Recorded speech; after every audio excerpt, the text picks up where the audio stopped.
en els pobles del voltant.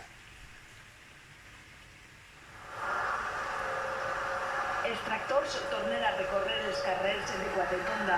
Llauradors voluntaris carreguen una altra vegada les tanques per a desinfectar una població que ha registrat nous contagis de coronavirus per l'expansió del brot de Benigànim, confinat des de dilluns per l'augment meteòric dels casos. Si desinfectem tot el poble que és el carrer i per les seres i així mateix, amb les taules i tot, doncs millor. 4 quilòmetres separen els dos municipis. En les relacions que hi ha, era d'esperar que la pandèmia ens afectara, no? Perquè els brots d'allí al final s'han convertit en casos així.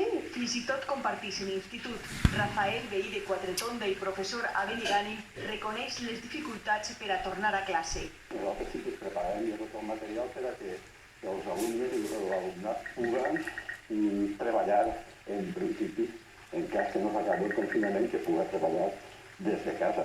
I no només Quatretonda, la segona resolució emesa per la Conselleria de Sanitat per a confinar Benigànim comptabilitza 5 nous casos en esta població, 4 a Bellús, 3 a Alfarrasí i 2 a la Pobla del Duc.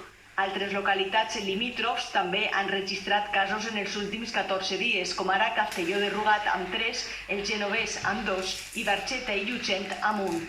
A Bellús, part del veïnat guarda quarantena a casa, fins i tot l'alcaldessa. Esperem que està bé, perquè si no se podria complicar molt la situació en un poble com Bellús i això ens preocupa moltíssim. Tots a l'espera dels resultats.